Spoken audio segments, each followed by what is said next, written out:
State 2026 का notification आ चुका है और ये नोटिफिकेशन स्टेट की तैयारी करने वाले अभ्यर्थियों के लिए एक बहुत बड़ा मौका है। लेकिन सवाल टीआरई 4.0 वाले अभ्यर्थियों के मन में भी आ रहा होगा और उनमें सबसे बड़ा ये सवाल आ रहा होगा कि क्या टीआरई 4.0 में लेट हो जाएगा, क्या टीआरई 4.0 का कंपटीशन बढ़ जाएगा। देखिए, आपका जो चिंता है वो स्वाभाविक है और वो होना भी चाहिए, लेकिन ये सारा जो चीज है ये आपका साइकोलॉजी है, सारा मनोविज्ञान और सारा साइकोलॉजी का चीज है। हम ज्यादा वो चीजों को सोचते हैं जो हमारे हाथ में नहीं होता है, और जो हमारे हाथ में होता है उसके बारे में हम नहीं सोचते हैं। हम टीआरई 4.0 वाले अभ्यर्थियों के लिए हम बात तो जरूर करेंगे, लेकिन ये वीडियो आपका स्टेट 2026 का जो नोटिफिकेशन आया है इसमें क्या क्या आपका बदलाव है, कुछ बदलाव भी है या नहीं है, तो नोटिफिकेशन या फॉर्म फिलअप करने से पहले इस वीडियो को आप लोग देख लीजिए। सारा आपको जानकारी मिल जाएगा। इंपॉर्टेंट डेट, आपका एलिजिबिलिटी क्राइटेरिया क्या है, एग्जाम पैटर्न, सिलेबस क्या है, एप्लीकेशन प्रोसेस क्या है, क्या क्या डॉक्यूमेंट्स आपको तैयार रखना होगा, जो आपका 17 अगस्त से फॉर्म फिलअप होने जा रहा है आपका। ठीक है, तो हम लोग इस वीडियो को शुरू करते हैं। देखिए, स्टेट 2026 जो भी आप लोग फॉर्म फिलअप करने जा रहे हैं, ये वीडियो आप लोग 10 मिनट पहले धैर्य से देख लीजिए। इसमें हम लोग बात करने वाले हैं जो आपका इंपॉर्टेंट डेट होने वाला है, जो आपका जैसे कि कब से फॉर्म फिलअप होने वाला है, कब खत्म होगा, कितना समय आपको एग्जाम डेट में मिलने वाला है, पेपर 1 और पेपर 2 कौन कौन से विषय में आपको ये डालना होता है, कौन कौन से विषय वाले अभ्यर्थी डाल सकते हैं, क्या एग्जाम पैटर्न स्टेट का होता है, एग्जाम मोड क्या रहेगा, और नॉर्मलाइजेशन की प्रक्रिया कैसे इफेक्ट करती है आपका वो चीज, मैक्सिमम एज अधिकतम आयु क्या आपका क्वालिफाइंग मार्क्स क्या होता है, कितना मार्क्स आपको लाना है ताकि आप स्टेट पास कर जाइएगा और टीआरई 4.0 में आप शामिल हो सकते हैं। क्योंकि इस बार का जो स्टेट है 2026 ज्यादा इंपॉर्टेंट आपके लिए, क्योंकि मौका मिल गया है टीआरई 4.0 में बैठने के लिए आप लोग को। एप्लीकेशन फी क्या आपका है, आपका इंपॉर्टेंट डॉक्यूमेंट्स क्या क्या तैयार रखना है। दूसरी चीज, सबसे बड़ा चीज, पेपर 1 और पेपर 2 समय आपको जब 15 ज्यादा समय नहीं मिलने वाला तैयारी का, मुश्किल से 30 से 45 दिन का समय आपको मिलने वाला है। और पेपर 1 और पेपर 2, देखिए पेपर 1 पास होना ज्यादा आपका चैलेंजिंग नहीं है, चैलेंज है पेपर 2। और पेपर 2 ज्यादातर स्टूडेंट किस्मत से ही पास होते हैं, क्योंकि पेपर 2 का जो आपका साइंस पेपर का जो लेवल रहता है वो आपका ग्रेजुएशन लेवल का, और बिहार में किसी यूनिवर्सिटी में इसकी पढ़ाई नहीं होती है। और आपको हम ये भी दावा के साथ कह सकते हैं कि पेपर 2 का कोई तैयारी भी आपको नहीं करवाएगा, बहुत कम लोग हैं जो तैयारी करवाएंगे, और करना भी आपको नहीं चाहिए, क्योंकि क्वालिफाइंग मार्क्स को देखते हुए आपको स्मार्ट अप्रोच अपनाना चाहिए कि सिर्फ हमको क्वालिफाई करने के लिए हमको क्या क्या चीज पर ध्यान देना चाहिए, वो सारी चीजों पर बात करते हैं क्या करके। पहले आप लोग देख लीजिए इंपॉर्टेंट डेट, आपका फॉर्म फिलअप 17 अगस्त से हो रहा है और 31 अगस्त तक होगा। मतलब आपको मेनली 14 से 15 दिन का समय आपको दिया गया है, और आपको बता रहे हैं डेट भी नहीं बढ़ेगा, तो आपको ये फॉर्म डाल लेना है। जो भी इंपॉर्टेंट कागजात है वो आपको बताते हैं, वो तैयार करके फॉर्म को जल्दी से जल्दी आप लोग डाल लीजिए। एक्सपेक्टेड जो एग्जाम डेट होने वाला है, आपको बताया ज्यादा समय नहीं मिलने वाला है, last week of September, last week of September. देखिए, स्टेट का आना ही ये दिखाता है, टीआरई 4.0 वाले अभ्यर्थी निगेटिव में सोच रहे होंगे, लेकिन स्टेट का आना ही ये दिखाता है कि सरकार अभी बहुत दबाव में है, और टीआरई 4.0 का आना भी आपका तय है, भले 10 दिन लेट हो जाए। आपका मोड क्या रहने वाला है, तो सीवीटी मोड में आपका एग्जाम होता है स्टेट का हमेशा, जिसके कारण नॉर्मलाइजेशन प्रक्रिया भी इस पे लागू होती है, जो थोड़ा बहुत आपके मार्क्स को आपका थोड़ा बहुत वैसिलेट करता है। आपका मार्क्स बढ़ भी सकता है, घट भी सकता है जो है आपका। ठीक है, आप देख लीजिए पेपर 1 में कौन कौन से विषय आपका रहता है, कौन कौन से विषय वाले इसको फॉर्म को डालते हैं, जैसे कि हिंदी हो गया, उर्दू वाले, बांग्ला वाले, मैथिली वाले, संस्कृत, अरबी, फारसी, भोजपुरी, अंग्रेजी, गणित विज्ञान, सामाजिक विज्ञान, सामाजिक विज्ञान आपका। एक इसमें पेच रहता है गणित वाले, जो फिजिक्स से जो ग्रेजुएशन किए हैं वो गणित में सम्मिलित होते हैं, ये आप ध्यान रखिएगा। पेपर 1 में जो फिजिक्स से ग्रेजुएशन किए हैं वो किसमें, गणित में आ जाते हैं।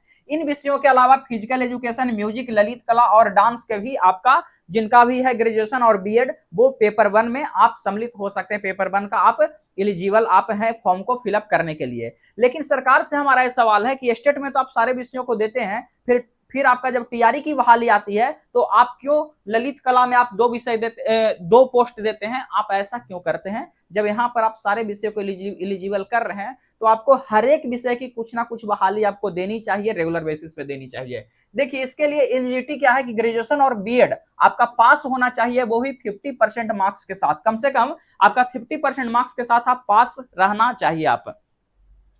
उसके बाद पेपर 2 में जो आपके लिए क्या, पोस्ट ग्रेजुएट, कुछ कुछ विषय के लिए पोस्ट ग्रेजुएट नहीं बैचलर भी होता है, जैसे जो बीटेक किए हुए हैं आपका, वो सारा आपका रहता है। जैसे कि आपका हिंदी, उर्दू, अंग्रेजी, संस्कृत, आपका बहुत सारा विषय है, लगभग 25 विषय आपका यहाँ। इसके अलावा कॉमर्स का भी होता है, कंप्यूटर साइंस, एग्रीकल्चर और म्यूजिक, ये सारे विषय में आप पेपर 2 में आप सम्मिलित हो सकते हैं। कुछ सब्जेक्ट कॉम्बिनेशन है, जैसे कि आपका अगर पोस्ट ग्रेजुएशन में फिजिक्स है, इलेक्ट्रॉनिक्स है, अप्लाइड फिजिक्स है, न्यूक्लियर फिजिक्स है, तो आप फिजिक्स के लिए अप्लाई कीजिएगा। अगर आप पोस्ट ग्रेजुएशन में केमिस्ट्री है या बायो केमिस्ट्री है, तो आप केमिस्ट्री के लिए अप्लाई कीजिएगा। अगर आपका पोस्ट ग्रेजुएशन में इकोनॉमिक्स है, अप्लाइड इकोनॉमिक्स है, बिजनेस इकोनॉमिक्स है, तो आप इकोनॉमिक्स के लिए आप एलिजिबल हैं डालने के लिए। और अगर आप master degree in commerce, however holders of degree of MCOM in applied business economics shall not be eligible, business economics shall not be eligible, मतलब मास्टर डिग्री इन कॉमर्स आपका रहेगा तो आप कॉमर्स के लिए एलिजिबल हैं।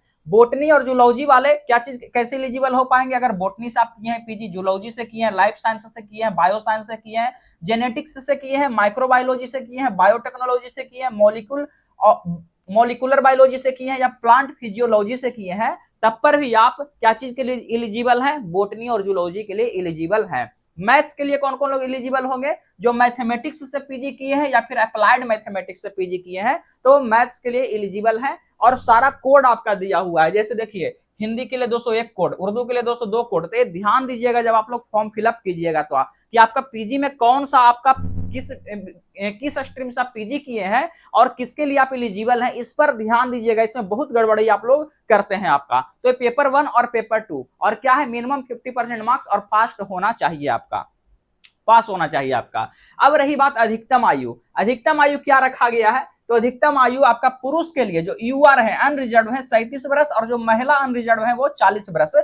और बिहार में हर एक फॉर्म में चीज रहता है आपका। पिछड़ा वर्ग पुरुष हो या महिला हो वो 40 वर्ष है आपका। और बीसी वन जो अति पिछड़ा वर्ग है वो भी पुरुष महिला 40 वर्ष आपका है। जो एससी में पुरुष और महिला है 42 वर्ष, एसटी में अगर पुरुष महिला है वो 42 वर्ष आपका है। तो 37 से लेकर के 42 तक। अनरिजर्व अगर अदर स्टेट के हैं तो पर भी आप 37 वर्ष, और मैक्सिमम जो अगर एसटी और एससी है वो 42 वर्ष है। महिलाओं का अलग अलग दिया गया है आपका, ये भी ध्यान रखिएगा। और देखिए अधिकतम आयु के साथ साथ देख लीजिए एप्लीकेशन फी क्या है, जो इतना ज्यादा एप्लीकेशन फी रखा जाता है। तो आप ए स्टेट के जो प्रोसेस है आप हर एक साल लीजिए, अपना समय से लीजिए। इसमें इतना पॉलिटिक्स हो जाता है, ये हो जाता है। अगर आपको लेना ही था इसको और पहले निकालते ताकि टीआरई 4 भी समय से आता। इस तरीके से करके तो बच्चों इसी कारण विश्वास नहीं कर पाते हैं। देखिए क्या है आपका पेपर 1 अगर आप सिर्फ डालते हैं तो 960 रुपया, कितना 960 रुपया अगर पेपर 1 अगर सिर्फ डालते हैं। कौन सारे लोग समान वर्ग जो ईडब्ल्यूएस है, BC1 है और BC2 है, अगर दोनों पेपर 1 और पेपर 2 दोनों डाल रहे हैं तो 1440, कितना 1440 आपका। अगर यही अगर आप एससी और एसटी हैं तो पेपर 1 के लिए 760 रुपया लग रहा है, और पेपर 2 के लिए आपको पेपर 1 और 2 के लिए कितना 1140 रुपया लग रहा है। सोचिए इतना ज्यादा फी रखा जाता है, फी थोड़ा सा कम होना चाहिए था इसका। इसके बाद आप देख लीजिए एग्जाम पैटर्न, सबसे इंपॉर्टेंट एग्जाम पैटर्न इसका क्या रहता है आपका। देखिए एग्जाम पैटर्न जो रहता है आपका क्लियर लिखा हुआ है। पात्रता परीक्षा के प्रश्न क्या होंगे, बहु विकल्पीय होंगे, मतलब एमसीक्यू टाइप से आपका क्वेश्चन रहेगा। और प्रत्येक क्वेश्चन जो रहेगा 1 मार्क्स का रहेगा, प्रत्येक क्वेश्चन 1 मार्क्स का रहेगा। और निगेटिव मार्किंग इसमें नहीं होता है, निगेटिव मार्किंग नहीं होता है। टोटल 150 क्वेश्चन होते हैं। कैसे कैसे 150 क्वेश्चन होते हैं वो भी आपका बटा हुआ है। 100 क्वेश्चन जो रहेगा आपके विषय वस्तु से रहेगा। आप अगर मैथ से हैं तो मैथ से आपका 100 क्वेश्चन रहेगा। और 50 क्वेश्चन जो रहता है वो शिक्षण कला से रहता है। और अनदक्षता से आपका रहता है। जैसे में क्या क्या अनदक्षता होता है, 150 क्वेश्चन आपके पास है। 150 क्वेश्चन में 100 क्वेश्चन आपका सब्जेक्ट स्पेसिफिक रहेगा, जो आपका अपना सब्जेक्ट है। और 30 क्वेश्चन आपका क्या रहता है, तो 30 क्वेश्चन आपका टीचिंग से रहता है, टीचिंग एप्टीट्यूड से रहता है। और 20 क्वेश्चन जो रहता है जनरल एप्टीट्यूड रहता है, 20 क्वेश्चन जनरल जानकारी से आपका रहता है। और ये दोनों जो 50 क्वेश्चन है पेपर 2 में महत्वपूर्ण भूमिका निभाता है, क्योंकि पेपर 2 वाले जो सवाल सब्जेक्ट स्पेसिफिक के होते हैं, साइंस के सवाल, वैसे कैपेबल आपके लोग नहीं है बिहार में जो उस लायक है। हालांकि बन रहे हैं टीचर, वो अलग चीज है आपका। देखिए क्वालिफाइंग मार्क्स, कितना मार्क्स लाइएगा तो आप इसमें क्वालिफाई कर जाइएगा और टीआरई 4.0 में आप क्या हो जाइएगा, सम्मिलित हो जाइएगा। क्योंकि कहा गया है शिक्षा मंत्री जी के द्वारा कि टीआरई 4 का एडमिट कार्ड उन्हीं का जारी होगा जो क्वालिफाई करेंगे किसमें, स्टेट में। फॉर्म तो आप डाल लीजिएगा टीआरई 4 का अपियरिंग के तौर पर, लेकिन आपका एडमिट कार्ड तब जारी होगा जब आप स्टेट में पास रहिएगा। ठीक है, देखिए 150 मार्क्स में जनरल का अगर कोई स्टूडेंट है, जनरल कैटेगरी में अदर स्टेट के भी आ जाएंगे, तो जनरल कैटेगरी को लाना है 50% अंक, कहने का मतलब 75 मार्क्स। 150 में 75 नंबर अगर मात्र ले आए तो आप क्या कर जाइएगा, क्वालिफाई कर जाइएगा। रही बात आपका BC2 का 45.5%, मतलब कि 68.25 मार्क्स अगर ले आइएगा तो क्वालिफाई कर जाइएगा। BC1 42.25, कहने का मतलब 63.75, 150 में 63.75 लाना है आपको मार्क्स।